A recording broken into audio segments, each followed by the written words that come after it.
ปอกกันเสียวกินบนถึงรวงมันนี่ไงเอาตัดอีกทีโอ้ยังได้อยู่เลยนะ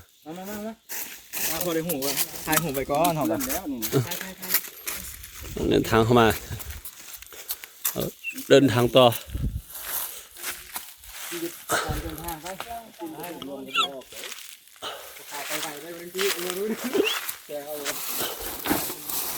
ไปทางไหนนี่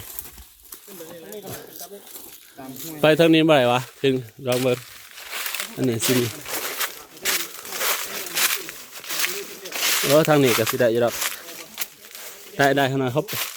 ทางนี้เขาจะทางขึ้นเขาหน่อยขึ้นถ้าเพียรได้คันถือทางนี้ได้สะดวกเลย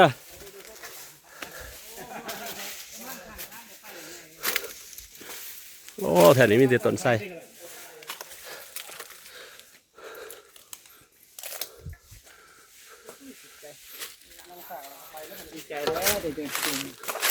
ฮะดีใจแล้วอย่าหลับนี่ได้ขนาดดีใจไปนำเลย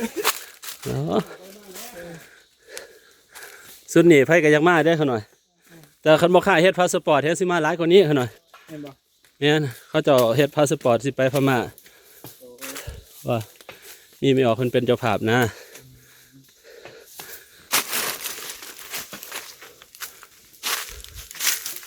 ไปทำอาจารย์เขาก็ได้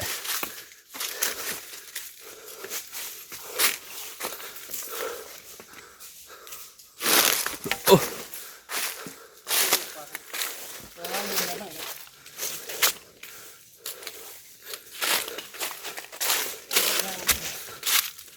ฮะโอ้ต้นใหม่ใช่ไหมยังหลายอยู่เดี๋ยวยังขึ้นก็มีตัวขึ้นอยู่ตัวใดนี่ต้นใหม่บ้างอ๋อบอสมันเป็นเกล็ดของมันเองขนาดเป็นวะโดยไม่ดูน้ำแล้วนี่ลำมีแต่ลำซื่อใช่มีตัวเฮ็ดตัวตัดก็น้อยเขาก็มาตัดขนาดว่าทั้งมันมัดเลยเด้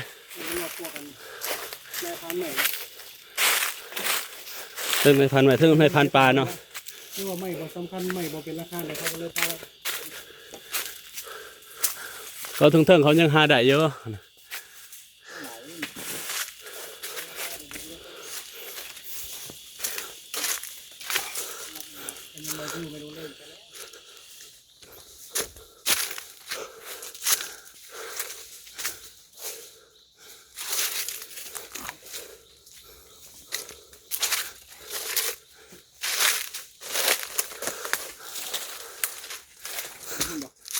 เดี๋ยวไปถือก็ได้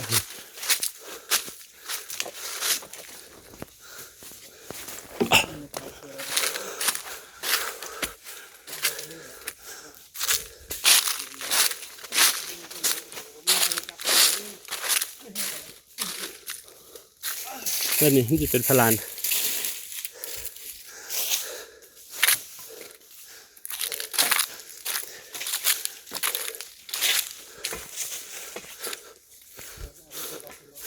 ถ้าเขาเมื่อถือพ้นตกอาจารย์มันบ่สอบน้ำก็เลยยังไง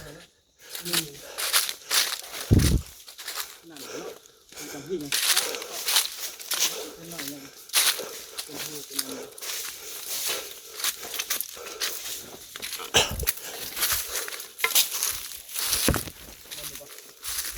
นี่เห็นไหม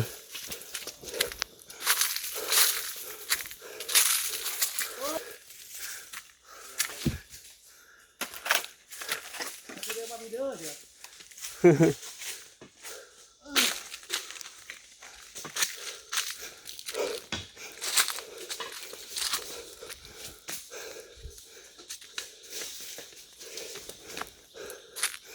างนี้แต่ว่าเมื่อยปีนคู่ผู้แต่ห้องผัดไตก้อนหินแม่นละ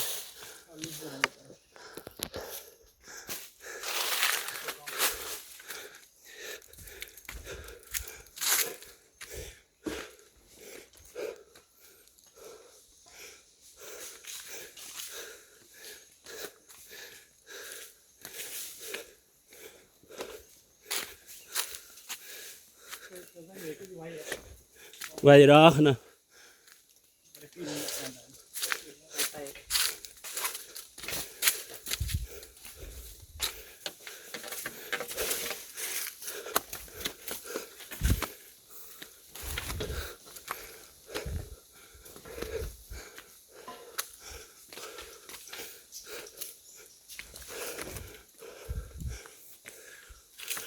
มีที่ว่าเมื่อยก็มีความสุขนะ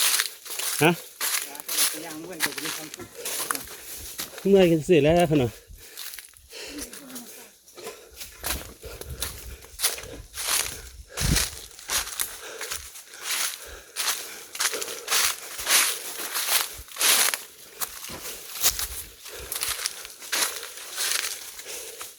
มันได้ออกกำลังกายได้ขนาดหลับพิสูจน์เท่านำว่าเขาเก่งสำใด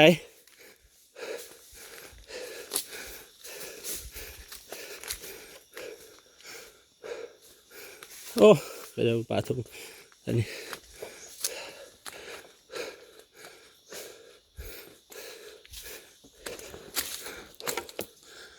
โอ้เขาจะไปไกลอยู่ดีเนาะ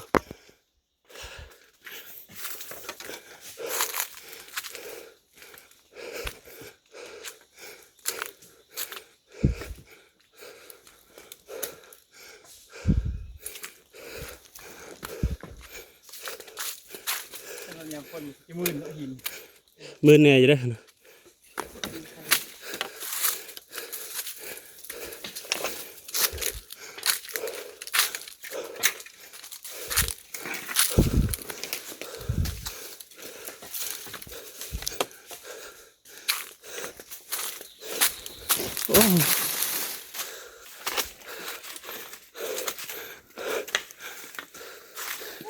โอ้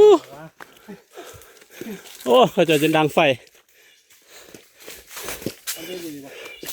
ยังมา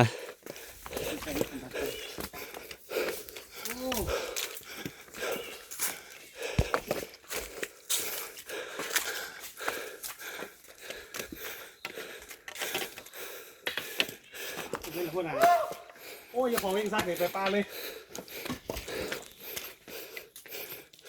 หาเลยขอวิ่งซักได้ยาดีมาเลย